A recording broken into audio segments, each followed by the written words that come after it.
Good morning, everybody. Matt Modi here with OddsJam. Let's hammer some NBA player prop bets for today, Monday, March 27th. To do a recap from yesterday, one of the worst days I've had in a while in terms of just win-loss record.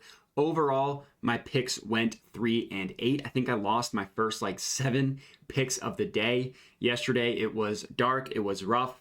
I gave out 3 NBA player props. Didn't do well on those either. DeMar DeRozan over 23.5 points, lost. He ended with 17. Dan Gafford over 1.5 steals plus blocks, lost. He ended with 1.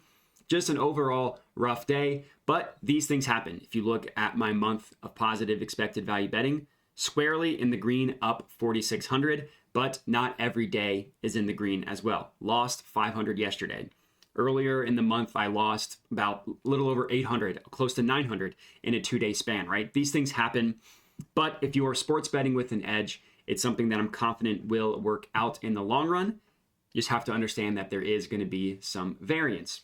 Before I get into these picks, and I found them, of course, using OddsJam, I would appreciate if you could like the video, comment, and let me know you're tailing or if you're fading after a recent cold streak. And then, of course, most importantly, if you could subscribe to my YouTube channel. I post a ton of helpful videos, some daily picks video like this, where I talk about my actual strategy using OddsJam, some videos that are more evergreen that I go in detail on a specific topic. Either way, I think it would be super beneficial for whatever type of sports bettor you are in terms of experience.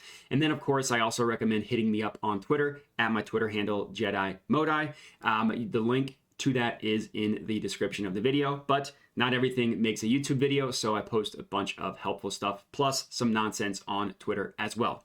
So let's get to these picks. The first pick I found using the positive expected value page, and we are locking in Nikola Jokic to go under 9.5 assists, minus 106 odds at FanDuel. Now, admittedly, this bet is scary. Jokic is incredible. They have a titanic matchup against the Sixers tonight, which very well could influence and pretty much change who wins the MVP. Right now, Embiid's the favorite, but Jokic is gaining legs on him after a rough 2-game stretch from the Sixers. I know that Embiid and the Sixers are going to get up for this game after 2 losses in a row. I know that Jokic doesn't care a lot specifically about the MVP, but I'm sure he takes these matchups seriously as well. I will say real quick, obviously the most important thing is the math, but I do enjoy talking about the matchups as well. Jokic is incredible. The Sixers played them once already this year. He went under this number, and he was guarded really well, specifically by PJ Tucker. Jokic, nobody can guard Jokic. Tucker did a really good job against him because Tucker is not athletic, but neither is Jokic, so Tucker can make life a little bit hard for Jokic. I'm not calling this play a lock.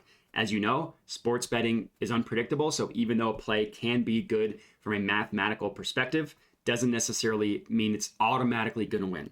But let's talk about the math. Enough BS. So we are locking this in on FanDuel at minus 106 odds. That is the positive expected value play. It's got the highlight around it and the text is bolded. But when you are positive EV betting, what you want to do is compare the odds of the bet you are placing to the rest of the sports books and where they price odds. Basically, and this is really important for player props because the variance is inherently higher on player props because you're betting on one individual person. You want to make sure that the odds you are betting, I mentioned, is an outlier compared to the majority of sports books, right? You want to say, okay, where does the entire market have this bet priced? If you're betting on an outlier, that presumably means you're betting on a sports book that has something mispriced. And another form of gaining an edge is taking advantage of mispriced odds. And look at the FanDuel minus 106 odds compared to every other sports book. So right off the bat, you could ignore Underdog and Prize Picks. They're DFS companies. They have the same implied odds for everything. Every other sports book, minus 130, minus 131, minus 125, minus 130, minus 125, minus 122, minus 130, minus 133, minus 130. Really, really good price here at the minus 106 odds at FanDuel. And if you're ever unsure of whether the bet you're placing is a good enough outlier or not, what you want to do is click this view event page and open it in a new tab. What that does is it pulls up the screen you see here, which is the entire market for the assist prop for the game of your choosing. Obviously, in this case, we're looking at Sixers Nuggets.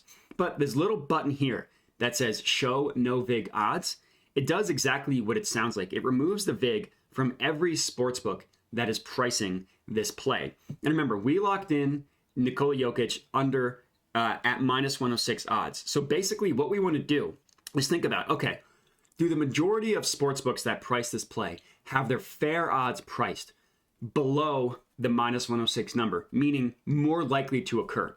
And the answer is a resounding yes. So these are the no vig odds of all these sportsbooks. Minus 110, minus 111, minus 108, minus 113, minus 107. Ignore these three. They're the DFS companies. Minus 107, minus 113, minus 111, minus 112. Legitimately, every single sportsbook that is pricing odds for this play has their no vig line as more likely to occur as the minus 106 odds at FanDuel. That is a perfect sign that this is a good bet. So it is my first bet of the day. I locked it in, risk to win $75, which is 3/4 of a unit for me. Jokic under 9.5 assists, minus 106 odds at FanDuel. Next up, I found a couple plays using the low hold page. So in general, low hold is when there is a 0% hold between two markets.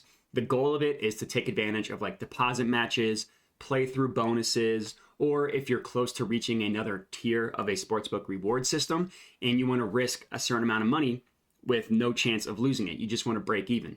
That's what a low hold is. But if there's ever a scenario where one book has the over priced at plus 115, the other book has the other side of it priced at minus 115. There's no juice to this market between these two books, right?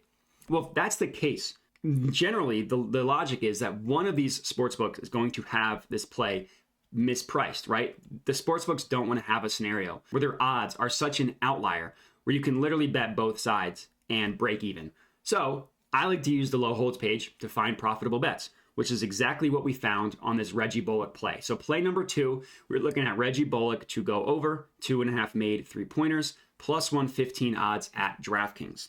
Look at the DraftKings pricing compared to every other book. Minus 111, minus 104, minus 112, minus 118, minus 105. And we got it all the way up at plus 115. That is a huge difference between the DraftKings odds and every other book. No book even has this for like plus 100, and we're getting it all the way up at plus 115. So Betway has the same odds as DraftKings. So I actually locked this in on Betway, as you can see here, $75 at plus 115 odds. Reggie Bullock over 2.5 made 3-pointers. Locked it in. That's play number 2. Play number 3, I also found on the low holds page, was a little bit of juicier odds at plus 175. But we're looking at Devin Booker to go over 2.5 made 3-pointers at plus 175 odds at DraftKings. So I avoided the first play on DraftKings because they have me decently limited. I can only get $5.24 on this one. That's just the nature of the beast with these sports books. But for those of you that are able to get a normal amount of money on at DraftKings, I recommend putting half a unit on this one. But the logic is the exact same, right? Compare the odds from DraftKings to every other book. FanDuel, plus 142. BetRivers, plus 143. PointsBet, plus 130. Every book has it for like 30 to 45 cents lower than the DraftKings number at plus 175. All you're doing when you're positive EV betting, you're trying to find outliers. Again, if you can do that, it's something that will be profitable more often than not. So play number 3, Devin Booker over 2.5 made 3-pointers, plus 175 at DraftKings. And then my last play of the day is Brandon Ingram over 1.5 made 3-pointers, plus 102 odds at FanDuel. Locked this one in, as you can see right here. Brandon Ingram over 1.5 made 3-pointers, plus 102 odds at FanDuel. Logic is pretty much the same. We got it for plus 102. And look at the other sports books. Like DraftKings favors the over. Betway favors the over. Bet365 and PointsBet has it as a 50-50 outcome. And we got it at plus 102. So even if the true win percentage of this one is plus 100, 50-50 outcome, we are getting it for plus 102. Plus money equals more profit, which equals good. That's basically the caveman version of why you should bet plus money, because the payouts are higher. So play number 4, my fourth And final play for this video, Brandon Ingram over 1.5 made 3-pointers. And that's it. So if you're tailing these 4, comment and let me know. If you're fading, I wouldn't be offended after yesterday. Comment and let me know. Other than that, remember to like, subscribe, hit me up on Twitter. And that's it. So enjoy the games tonight. Thanks for watching and have a good one.